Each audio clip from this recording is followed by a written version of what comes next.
Well, we had a really good race. It was a really good race at Vegas. I was, to say the least, not expecting much because of the buildup, which is usually the opposite. You know what I'm saying? But overall, I think it was a good one. I'm glad that they're going to be there for 10 years overall. Do I think that there's a lot of room for improvement? Absolutely. But Definitely. yeah, I mean, before we get too into it, let's start off with Michael's Mad Minute. Michael, take it away. Oh, hey, what's up? They raced in Vegas. I went to M&M store there once. Haas. Who gives a fuck about them? Alfa Romeo. They were also there too. See, AlphaTauri. Yep, yeah, they were there too. Williams. Yep, got them. Alpine. Oh, Ocon P4. Well done. No one likes you though. Pierre P11. Aston Martin. Stroll P5. What the fuck? Nando P9. McLaren, Norris, Jesus Christ, had no grip in the opening lap. That's just bad luck on his part. Oscar in P10. Sainz, P6, great recovery. Charles, though, Mega Drive, fucking amazing move. Outstanding craft from him. Mercedes, P7, P8, just not enough pace. I wasn't there tonight. Red Bull, goddamn, check let it happen to him again, 2 races in a row. And finally, Max continues the best season in F1 history. Yep. Yeah, it's wild. He's even up with Sebastian Vettel now, so it's just one it's more crazy. race to make him stand alone, and one and more he's winning that record. race. I So- don't see that happening any other way. But holy shit, man! Like, that was a lot. I mean, they definitely crammed 20 pounds of shit into a 10-pound bag. If there was ever Sir, a that for a 10-pound Louis race, Vuitton bag, please. please, Balenciaga or something My like bag that. has an I L don't and a know. V on it. Also, I yeah. definitely went to the M store there once. Yeah, right. It was LV. alright. I got an M&M Carburetor shirt. It was Has to way be worth it. Louis Vuitton because the initials match Las Vegas. Oh yeah, good point. Yeah, thank you. I'm too dumb to understand that. But yeah, it was wild. I mean, the craziest thing for me right out the gate was just to have everything that kicked off at that place to start with 30 seconds to Mars being the thing that comes on my screen as an opening like performer. I'm just like, what the fuck's happening? Like, already I'm like, what is this? Why? Where are we? I don't know. But it just continued to kind of spiral from there. I don't know how you guys felt, but it just was like everything that wasn't actual on trackness, I guess you could say, I just felt was just excess. It was as fucking were. garbage. Yeah. It was I actual didn't garbage. I didn't watch any of the opening stuff or any of the extra stuff, even when the FP2 slot got canceled and they just had like the interviews between all the leaders. Yeah. I was just like, yeah, I'm not gonna watch this. Yeah. So I watched the 8 minutes of FP1. I watched like 30 minutes of FP1 just to see what was gonna pick back up, and then switched to FP2, and I was just like, oh, all right. Watched like 5 minutes of that, and I just turned it off. And then went to FP3 and qual. Yeah. Michael. About which part? Oh, just that. I mean, in general, just the general I mean, organization of it. How much did you? fucking- How much of the extra did you watch? Basically, any I of watched about 30 minutes of a Las Vegas traffic cam out, so I would say about that much. He watched When- the most boring part. To you guys. it? Mike was like, Michael's like, I know how to repair a manhole cover now, guys. yeah, He's outside with the tamp practicing in his backyard. It was just bizarre. It was actually bizarre to watch. It wasn't interesting. It was just how crazy it was that, like, the first time on track for these cars was supposed to be a really cool moment of these cars on the Vegas Strip. That's kind of crazy, right? And actually, yeah, it is. And then 9 minutes in, one of your fucking drivers almost dies because a concrete part of the thing came up and almost went through the cockpit. And that's crazy. Yeah. And they had to realize this is one of, like, 100 of these on the track they had to go check. Yep. And it was like, I understand that there was no way to mimic this kind of vacuum effect with these cars, but also, how do you let this happen? How do you not get like something of similar spec running over them at least to get some sort of simulated? And again, I'm on the fence or in the camp of, I think it is probably more on the minor side. That's one of the things that bothers me the least about the event was the failure of that manhole cover, because that's something that's happened in the past at new tracks. It's just something that the fact that it only happened on one of them is actually A miracle. yeah, impressive in my opinion from an engineering perspective. But I do get that, like, it is a high profile, event, and at this point their popularity is at a level that they probably should have been taking extra precautions. But still, I'm more of the mindset that was negligible. I didn't think there was negligence when it came to that. But it was more of like, I was more annoyed that it just like it ended, like there was no other contingent. Like that's the only thing that sucks, especially when they priced it as much as they did. Like you can't have all of the conditions that was the Vegas Grand Prix and not have it go perfect and have no complaints. As soon as something started to go, wrong, you knew that was opening up the floodgates. I think it's more a matter of like driver safety. Oh, go ahead. What? Sorry. They just went with plan A. They had no plan B, no plan C, nothing. Yeah, which is ironic considering they couldn't see it because the money was in the way. Yeah. Yeah, which that was crazy too, just seeing the track and how segregated it was from everything and still was in the middle of everything. Like think if you just happened to be in Vegas that weekend, you would be so pissed at how much of an inconvenience there would have been. That just you're like for fucking cars, this is bullshit. Yeah, exactly. So I don't know, that's that part I think is just where there needs to be a lot of improvement. I think there needs to be less of a like this is Vegas commercial, and be more of like, this is an event that's happening at Vegas, and like just know that it's going to disrupt shit and it's not going to be Vegas as you know it. But if you're into F1, like this is the weekend to come to Vegas. That's the way I would market it. That's year 3. Yeah.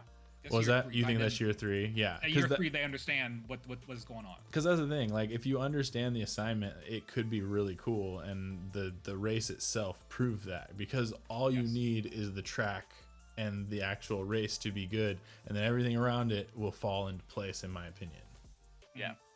I mean, it's just like here, like, if you live next to a stadium or something like that, like, like when there's a game, you don't go out and do anything. Like, you avoid it. Yeah. Like, it's the same thing. It's going to be the same thing with that. Like Michael said, year like, 3, everyone's going to be like, oh, it's this again. Just don't go there. We know in Arizona, hey, if you want to go through Mesa in March, it's going to be an issue. You might want to think if they're playing ahead of that one. Yeah. Because spring training is going to lock up everything else. It's like, you get used to it. You understand it. So I think by year 3, they'll have it down. Well, yeah, and that'll be the locals at least. I just think that like the actual broadcasters need to figure it out too. Like, we need to stop with all these specialty announcers and stuff like that. Just like, if the formula works everywhere else, no pun intended, why are we fucking with it just for an American market? And I understand, like, yes, we're trying to get other demos and stuff like that, and if they see a recognizable face or hear a voice that they've heard before, it helps.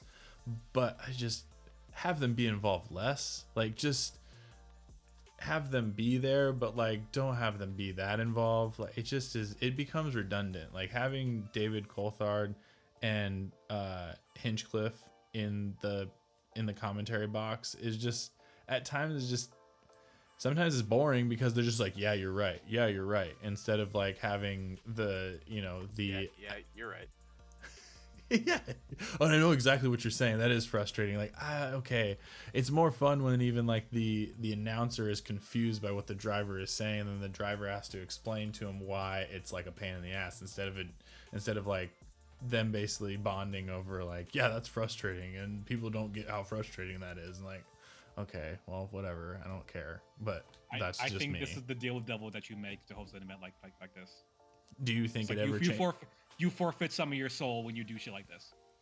And do you think it's the newness? Do you think after the newness wears off that we end up with just your core F1 broadcasters, or do you think there will always be the understanding that there's money to be had for American type?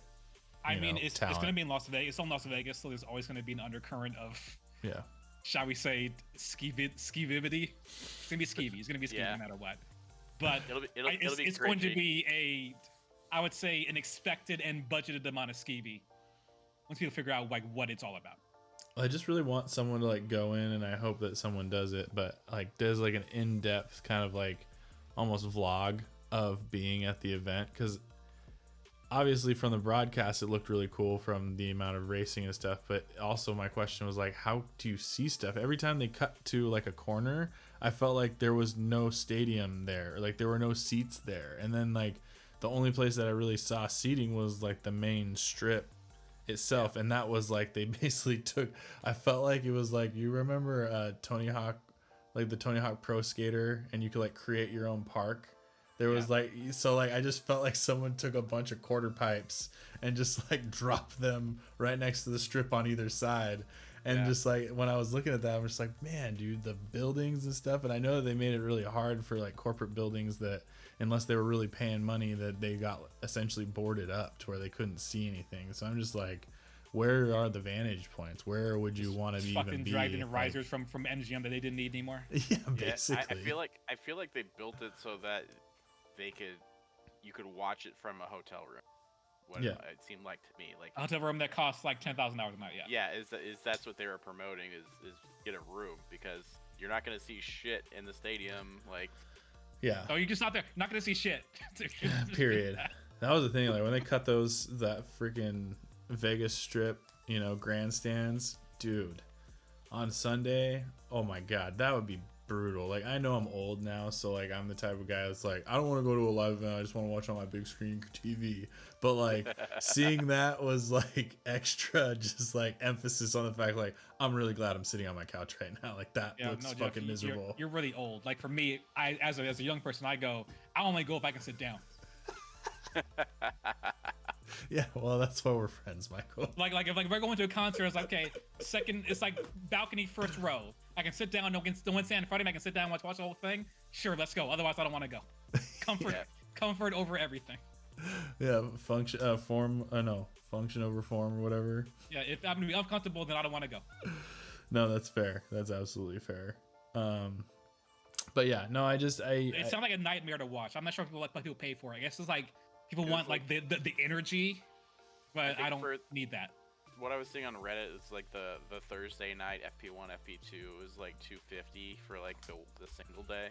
Mm-hmm. And they got kicked out. And they got kicked out, and they got a $200 voucher for the GP store, and then now there's the class action lawsuit. Hell yeah, dude. That's fucking amazing. Love to see that, and it's just it's only fitting, because it's just like, it's such a fucking like airline thing to do. Like, oh yeah, you just missed your super important like family thing because we canceled your flight. Here's a $200 voucher. And the most hilarious part is like not only are they getting like pissed on, they're getting pissed on in an incredibly predictable way. Yeah. Well, it's like they can't be mad because like when you pay the money to go to an event like that, you kind of know what you're signing up for. Yeah. Anything can happen. Anything can happen. Well, yeah, it's fucking Las Vegas. No, like you said, Michael, they're being pissed on, but then they're being pissed on, and it's like, then the person that pissed on was like, "You want to come back in? You want to come back in? And they go, you can come back in now." And they go, yeah, okay, I'll come back in. But if you want to just summon Las Vegas as a city, that's pretty accurate, I think. I mean, yeah, true. It's a microcosm. So like Jeff was saying, like the manhole cover to me wasn't a big deal either. It's all the surrounding shit. Like I knew it was just going to be handled like crap just by the way they were handling it right off the bat, and then it just went to hell from there. And it's like, yeah, this is what looks bad, Toto. Like it's not just the manhole cover, like it's everything surrounding it.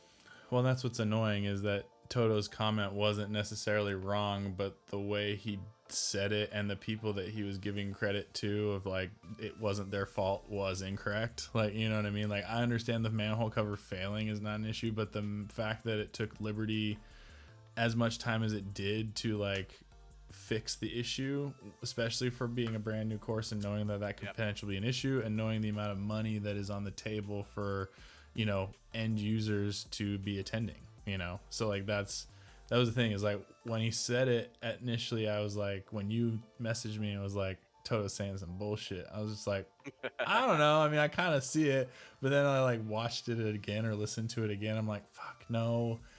Like, I get what he's saying and I agree with like the concept, but like who he's saying we shouldn't be mad at is fucking wrong because it is all Okay, liberty. Like it's all No, liberty. the fact that it was in light of the fact that the Ferrari got blown up by that concrete, Yeah. and he was saying that it was such a corporate fuck moment Yes. of really what he was saying is like, we're getting a lot of money off of this, so everybody don't fuck the bag up, shut the fuck up, please. Yeah. Like Yeah. that was what he was saying. That's what I And was it was getting out of so- it too. And it's like anybody with sense who was like, that's fuck. Like I can't believe he said that. It's like, no, like we can possibly very much believe he said that, and we know why, and it's awful. Yeah. It's Toto.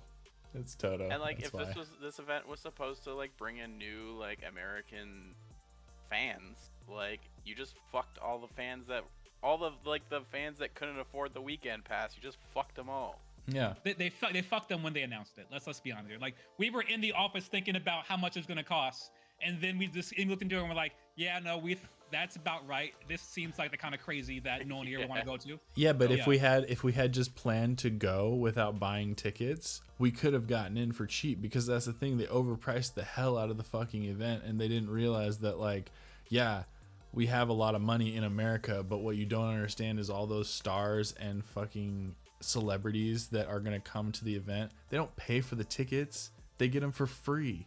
And so the people that have to pay for them are the corporate entities that you're asking for money to even put on the event.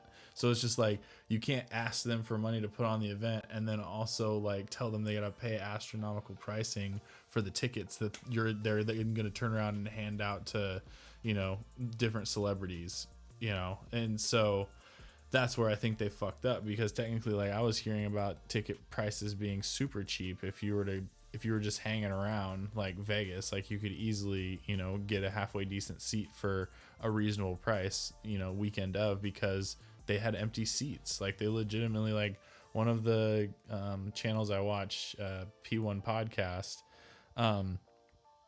he has sent a screenshot of one of it was on day 2 as well. It was Saturday, and like the grandstands were pretty empty. Like, it didn't look good, you know? So it's just like that aspect, like, they just need to find that happy medium between like being a high end or elite or whatever type race where there's lots of money, and being accessible, because I think that's really, Monaco. yeah, like that's where they should take their fucking like notes from. That's what the funny thing about your guys' argument on chat about Monaco is, like, Michael's right though. Like, if they do Vegas right, Vegas could become the next Monaco very easily. Like, Well, isn't Vegas just the American Monaco? it is, but I'm just saying it could become essentially Vegas, and that's the one that is the, you know, where everybody's trying to get there. Truly. And there is that money that they thought there would be this year. But like Michael said, they need 3 years to figure out how the fuck things are going to happen in general logistically. And then not only that, but you need word of mouth from all the different celebrities that got free tickets year 1 and year 2 to like talk to their friends and be like, this is the coolest thing ever. It's like Coachella. You got a fucking, you know, whatever. Like, Dude, I was gonna compare it to Coachella Oh my too. God. No one goes to Coachella for the music. They go to Coachella to say they went to Coachella. I hate imagine myself for someone say saying and I that. felt like disgusted. Yeah. Like, I hate. like a visceral reaction I had. Jesus Christ. I was literally thinking the same thing. I was just like, dude, everyone that's, because I'm seeing like all the posts on like the F1 groups and stuff like that, and I'm like, dude, this is just like Coachella. People are just there taking pictures of themselves, and then they're just like, Yeah. like, do you even know who's racing or what's going on? Like, you don't. Yeah. And They might know Lewis. They might like, oh, he was with that influencer I saw once. yeah. Lewis is out there taking pictures with them. Yeah, I know. And Well, Lewis that's- out there dressing Stassi too. Yeah, well, those are pretty legit fits. Mm-hmm, But agreed. no, and that's the thing is, like, I hate myself for making that comparison, but like that's the thing is that's how I feel. And I hate myself at the same time, because then I feel like the hipster dickhead who's like, well, I was a fan before, like, you're ruining the sport. Like, no one's ruining it, but like they're definitely not making it better. The way to be a good hipster like that is just to not care. You have to legit not care. That's true. That's the only way to be the good hipster. You can't announce the second you get on your soapbox, it's over. I know. Like you're part of the problem. But it's so like obvious and painful not to like call attention to it that you just like it's so hard not to. Swallow your pride. I know, I get it. Same team, but just swallow your pride though. Yeah. You have to realize like you're yelling into the cloud because nobody cares. I know, and that's why I'm starting to realize that like I'm becoming an old man. So it's fine. Yep, I'm agreed. cool with it. But I mean, just embrace it now. It's easier later. That's fine. I mean, I'll shake my fist at the Carlos Sainz cloud next because that was fucking bullshit. Like that. Like come on. I was so mad for them. Like just stop it. We can't make any changes to the rules for this. Like, yeah. But why? does it say that if a piece of a track flies up and hits my car that I have to get penalized? It doesn't specifically say that. I guarantee it. Yeah. They didn't give a fuck. There is like, I feel like in terms of rulemaking, there's always like an unseen reasonability clause where like if it's just if it makes sense or reasonable, let's just do that. Yeah. Or it's unreasonable, let's not do that. And they just didn't give a shit. Well, I think that's what it came down to. I forget about the term, but isn't there something legal that's like in the spirit of the law? What's the spirit of the law? Like the spirit. What's the intention? Like yeah. The intention is that if they're blowing through power units because they're driving like assholes, yeah, then they get penalized. But if something out of the blue happens, like if a little act of God happens, cover, but it was an act of God, like then yeah, you have the right to like make an exception to the rule. Like yeah, no, I know that's what pissed me off about the whole thing is, I mean, literally the FIA operates in the gray area, and so the fact that they said that there's nothing specific that says there's nothing specific to tell them that they could give the exception, and it's like, no, it's the opposite. There's not something that says you can't, so why the fuck can't you? Because this is the 1 in a million type situation.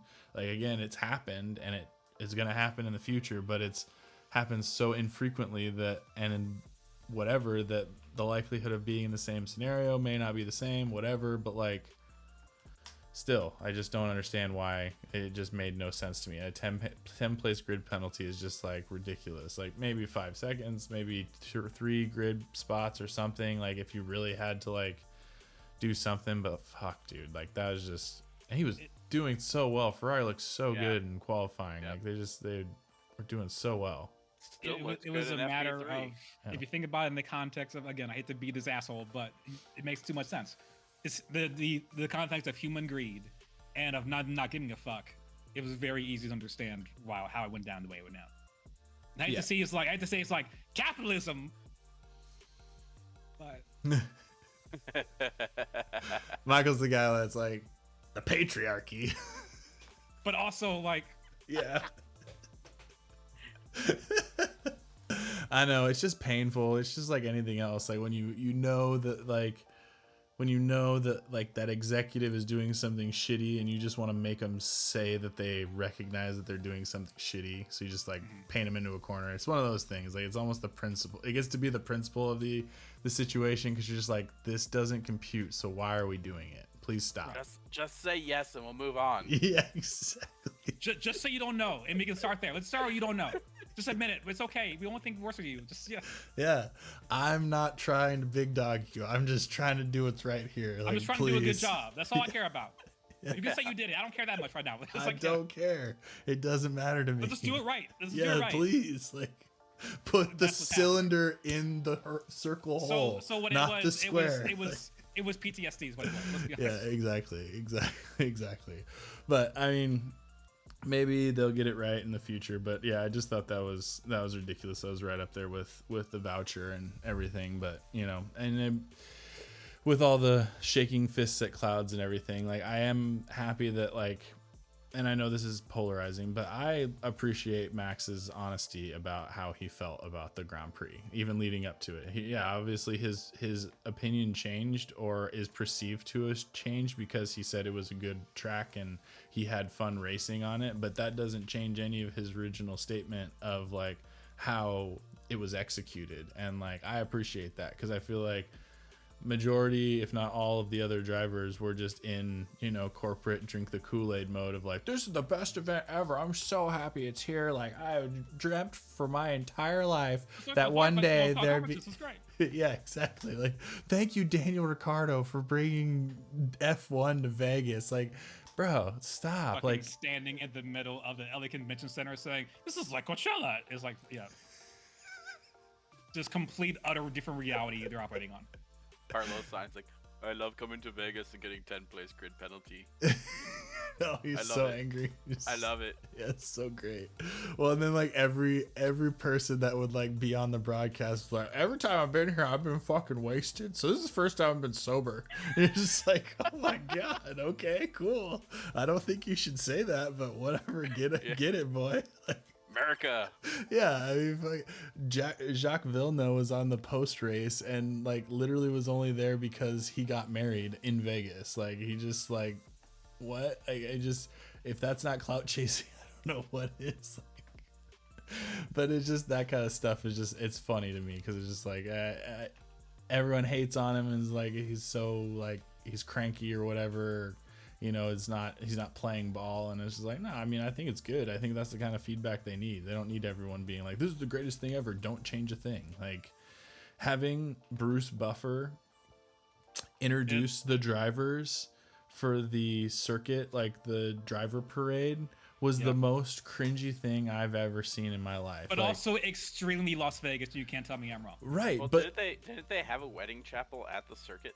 That Jack Villeneuve got married at, yeah. Yeah, that's where he got married. Okay. Yeah, exactly. So that was the thing. And then, but that's just it. Is like, the concept was good, but like they didn't have it planned out. He literally would pause in between each of the racers, which he literally should have just run through all of their like things. If he had just said their names in his like Michael Buffer way and like just did that over and over again, it probably would have been fine. But like, the drivers didn't know they weren't supposed to go up to him, so he literally like announced like Sergio Perez, and Perez walked up to him like he was a fucking reporter and just stood there for like a good, what, Michael, 30 seconds. Did you see that? Did you see the Sergio one? I got such secondhand cringe. I kind of closed. Oh my god, it was so bad. Shakes his hand and gets his and walks across the stage.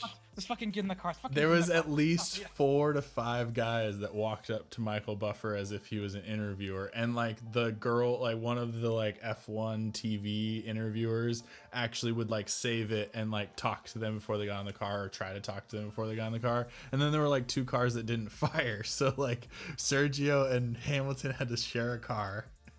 And then I think so did Norris and Piastri. Like they were supposed, and like there were multiple drivers, including Max, of course, that like they got into the cars and they just sat down in them instead of sitting up on like the cushion that was on the like the convertible part so that they could wave. And it was so funny because you'd see like the drivers be like, oh no, you're supposed to sit up there, and the drivers would be like, no, it's too cold. Like, absolutely not. I'm not doing that. Like, and Max is like down in this like roadster, so like literally his head is just like sticking up top. So he's just like, as he goes around the track, it's fucking funny, dude. It's just but like, also that's dumb in a very endearing way. That was, but it wasn't until that part that it was actually that way. I had a full like 20 minutes up until that was just like, can you just like pick up the pace, like go on, keep going, like go, let's move, let's make this happen. Like, but anyways, like that was just so much cringe leading up to it. It just I'm just gonna be glad when it peters out a little bit, or at least I hope it does. But yeah, go ahead. But yeah, back to Max. Like I appreciate his honesty as well, and I agreed with most of what he was saying. I mean, all of what he was saying actually. So yeah, it's never angry, or like it doesn't seem to be like venomous, if that makes sense. It's just so matter of fact that it just seems to like catch people off guard, and they're just like, wait, why did you say you don't like me? You know, it's like it's like if you walked up to someone and be like, hey, do you like me as a person? And he'd just be like, no, I don't. I think you're really annoying. And it's just like, How could you? And How could you like, say why the that fuck you to asked me? then? Yeah, exactly. He's like, why the fuck you asked then? If you don't want to answer the question, why the fuck ask the question then? That's what I think of every time like anyone asks him a question. I'm just like, well, don't ask a question you don't want the answer to, because he will tell you. And that type of person, I appreciate, honestly. Well, You must be thinking like, you fucking moron, like you asked for it, gave the truth, and you're fucking mad at me. Like, what the fuck you want? Like, fuck off. I'm sure Americans make no sense to him. Yeah. Well, it's in a lot like, of ways. It's like Formula One thinks that they're pulling the wool over our eyes, like we don't know it's a show, stuff like that. Like you're pulling the wool over stuff, some people's eyes. Though. He's saying stuff that nobody knows, and he's giving away the secret sauce or something. Like, Yeah. what the hell? Yeah, no, dude, we're all aware. Like, if Yeah. anything, it's nice to hear the driver be like, yeah, this is kind of fucking weird. I don't know why we're doing this. Like, it's just like anything, like any organization when they start doing weird shit, and you're like, but do you believe in this? And like, you talk to like someone who works there, and like, yeah, man, I don't fucking know what they're doing. Yeah. Like, that's what you're looking for, and like, it's nice that he gives that from time to time instead of just like the fucking Stockholm syndrome. Stockholm syndrome Leclerc of like, everything is fine. I'm very happy. This is so much fun. I enjoy Fred. There will be challenges, obviously, but you know, it's just racing, and it's like, yeah, there are challenges, and there's what the fuck are you guys are doing over there? That's there's challenges, and you're shooting yourself. That's not the same thing. Yeah. Hey, sirrah, sirrah. Yeah, exactly. But I mean, what do you think about the first start of the race? I mean, they definitely should have gotten a little bit of that the cement dust off the track. What do you know, like, well, that also was pretty. there's like actual oil on the track too, because one of the parade cars was leaking oils. That's pretty awesome. Are you serious? Yeah, I didn't I'm hear very about serious. that. That's a new one. One of the parade cars leaked oil onto the track during the parade. So one Damn. started on a oily track spot, and I'm sure that just fucked everything else down the line. I'm pretty sure I know which one it was too. I'm thinking I think it was Lewis's actually. yeah, it was the one Lewis was supposed to go in, and it didn't fire, so that's why I had to get into Perez's car with him. Oh shoot, wow, that's crazy. That would explain Alonso probably, and and also Sainz got hit Sainz ran, and also into, and then Valtteri got collected in that. Yeah, those three were definitely victims of that whole thing. And I mean, it did make me think that, I mean, I feel like Max may have done a George Russell, if you know what I'm saying.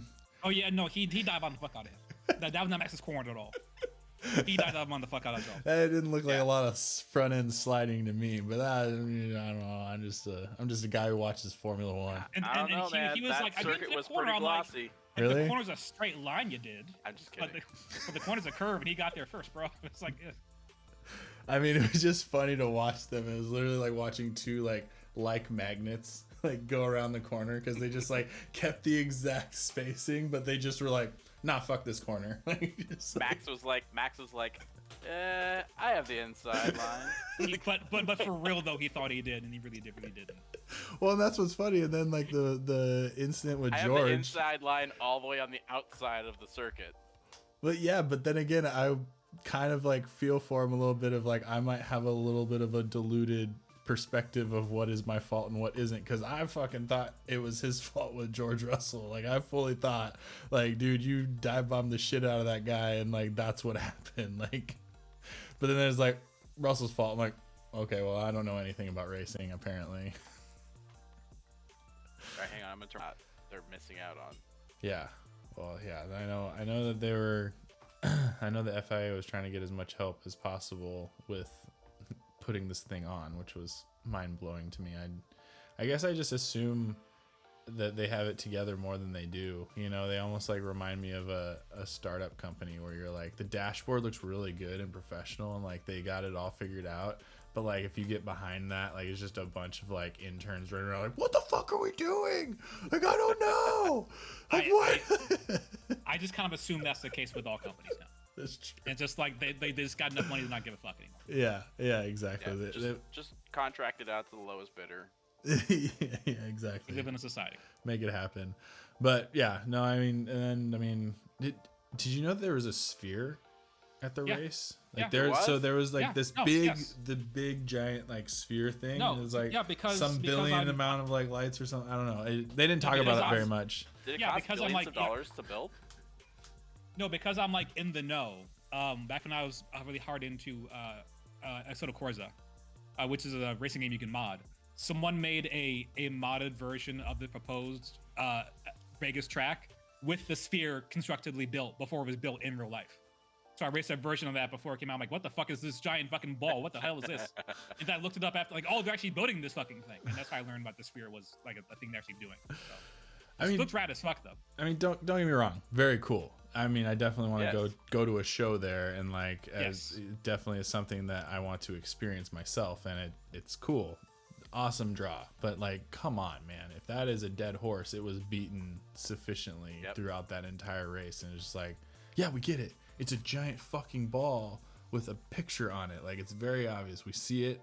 We can't miss it. You don't have to call attention to it. Yeah, that's really cool. It says Charles Leclerc across it. Oh, it's cool. It has a little fucking animated F1 guy. Sweet. Whatever. Like, we don't need to draw attention to it.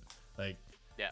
ugh. Every single time they go by it, and Cropsy's like, there they go by the sphere. It's like, okay, we know, dude. Like, fuck.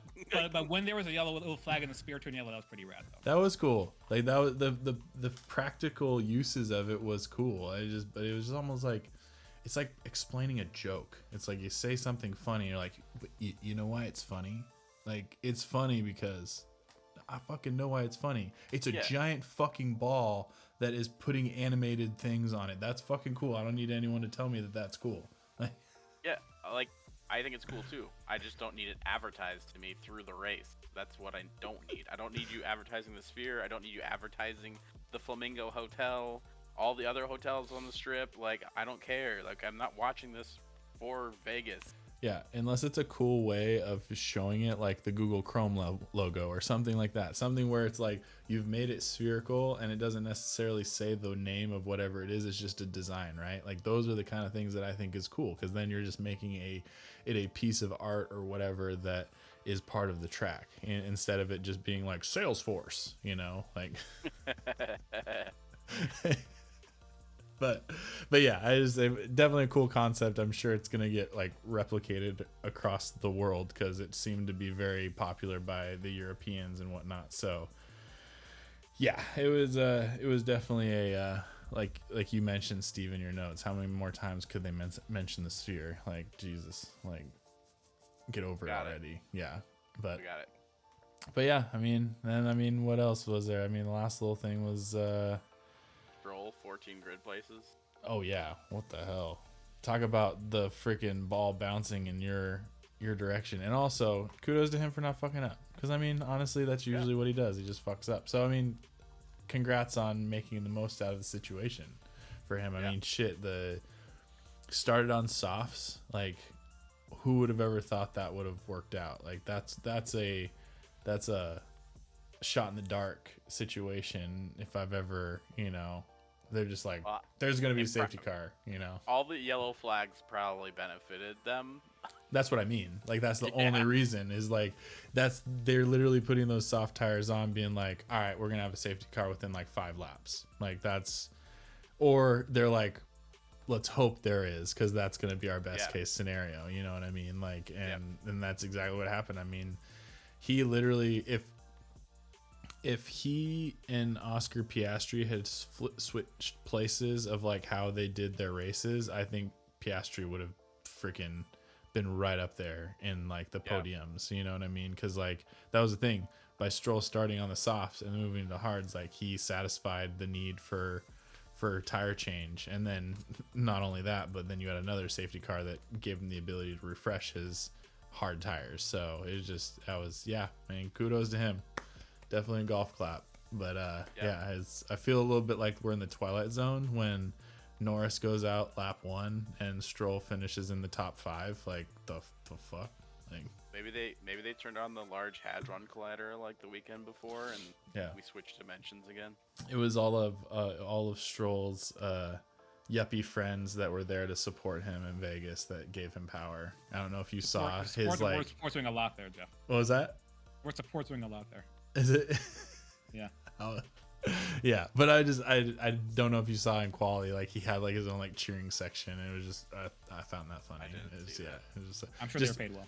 Yeah, well, it was just funny because that's what it looked like, Michael. Because they all looked like they were like you like pick them out of like a catalog. Like I want blonde hair, blue eyed guy that like, athletic build, and then a blonde female about the same size, a little shorter than the guy, whatever, like, but they all like basically look like they're from Sweden. Like, yeah. Are you sure? Are you sure there are not just contract actors in Vegas? Could be. Pastel clothes and boat shoes. You got it. I mean, you sure you didn't see him? How many Birkenstocks per capita do we talk about? I mean, all of them, all of the. Oh, we have to get the fuck out. Get the fuck out of there. The Birkenstock stock price went up over the weekend. Oh, 100%.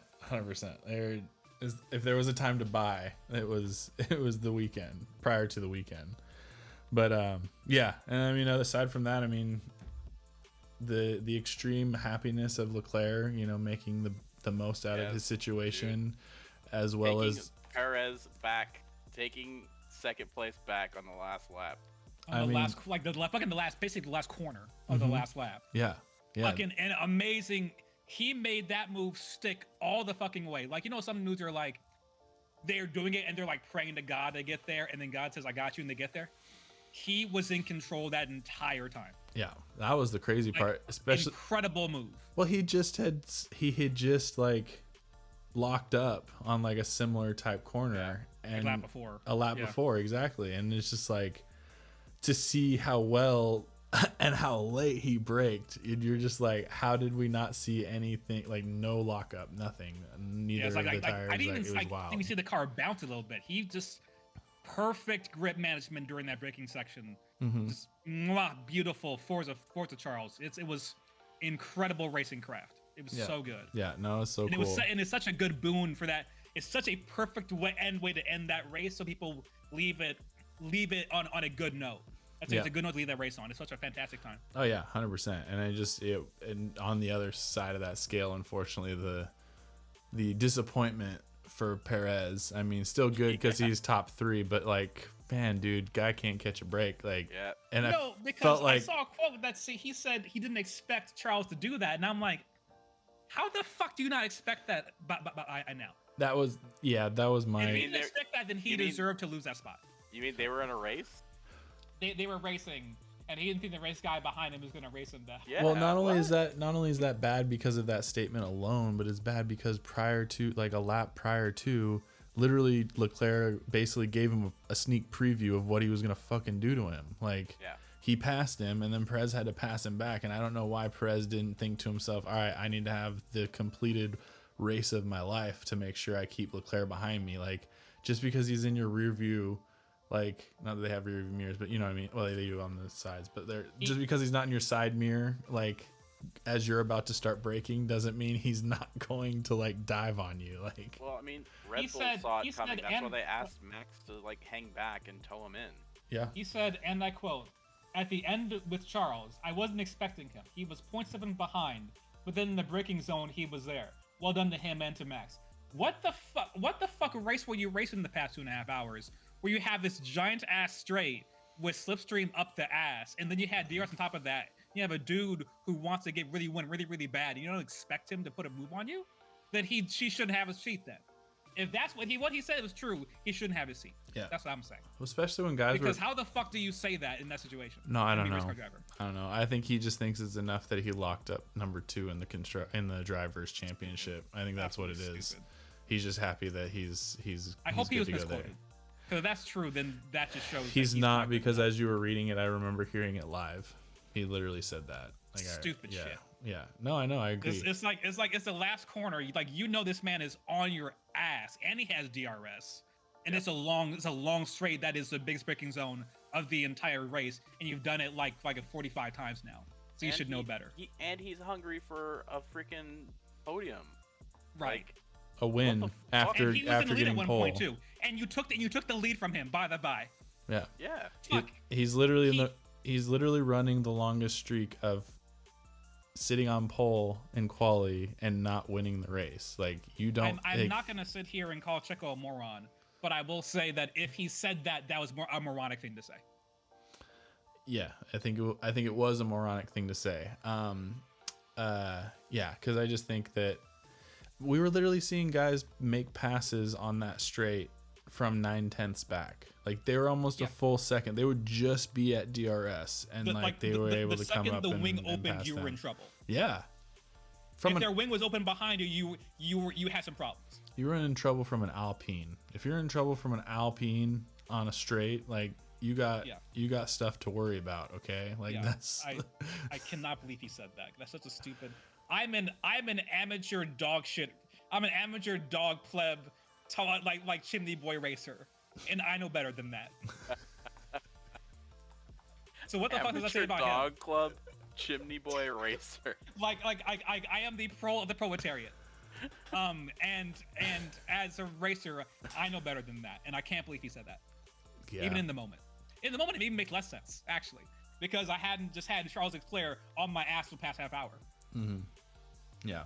So yeah, it just makes it's baffling. It's a baffling thing to say from a professional race car driver and on the best racing team in the world, best F1 racing team in the world. Yeah, I know, especially when you know your seat's under the kind of scrutiny or threat that it is. You know for a fact that Ricardo would have expected that shit. Fucking King like breaking in that bullshit. Yeah, Ricardo would have had him plow into the back of him before he let him pass him. Oh no, he would have been on the inside line way before Charles would have had an opportunity. Yeah. I mean, in fact, this is the time to defend. He chooses not to defend it. I want to understand that point. Yeah. Yeah, I don't know. I mean, that's the one Speaking time. Speaking as a chimney sweep, I understand how you don't defend the inside line there. Yeah, no, I don't know. I just, it just at times he's so on it, and then other times you're just like, what are you thinking? Do you know you're racing? Like you're in a race right now. Like this, the person over the line first wins the race. If you fuck up, there's a lot of bad shit that happens here. Yeah, exactly. But you don't just ruin a guy's day for like the next 10 minutes and then you're over it. You're like fucking up you're fucking up businesses if you fuck up here. Yeah, but I think that's where the fact that he's number 2 in the drivers is playing a factor. Like Red Bull literally has their first 1-2 in it being in existence.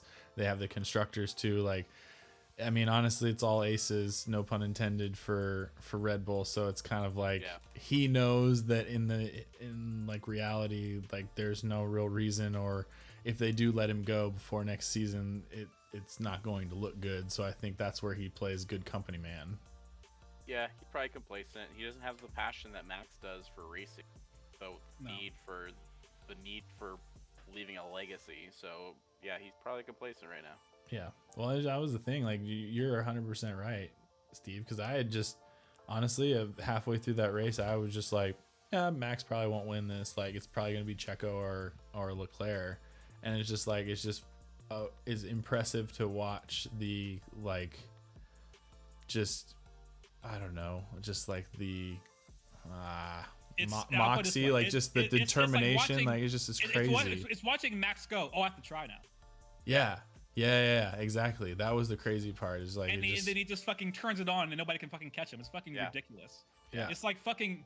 It's legitimately wild to watch it. I feel like we don't articulate just how fucking crazy it is that he can do this. Yeah, this is not normal at all. I'm so glad you said that, because the message. Sorry, Steve, real quick. I'll say this. That's it.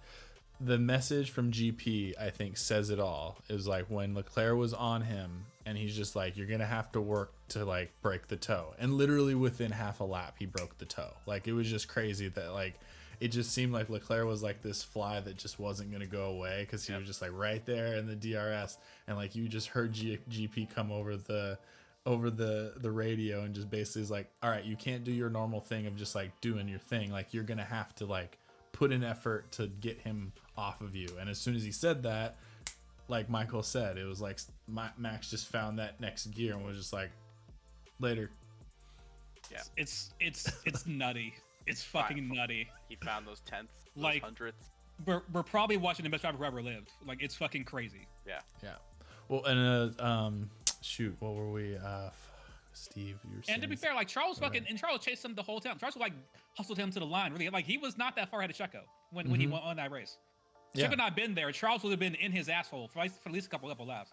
Yeah, no, I definitely think, and I think if they had equal tire compounds, I think it would have been maybe the same result, but it definitely would have been a lot closer, because I think that Ferrari really showed their ability with the medium compound. And I know that if you switch to a different tire, like cars interact differently, so like they could be good on a medium but be bad on a hard, but like still like Ferrari's biggest issue is deg. So the fact that they were at a track where deg was not as much of a factor definitely played to their strengths. And like I definitely think that it was Leclerc's race to win in a sense. Yeah, I know that there was a lot of variables and all that stuff, but I just if it one ball had bounced more his way, we'd be talking a lot differently about the end of that race. Kind of like what we're talking about of Lance Stroll, like how impressive that is that Lance is fifth. Like you put one of those lucky instances in Leclerc's favor, and like he's the winner of that race in my opinion. Yeah, so agreed. But yeah, and then just with how much Sainz came back from his penalty.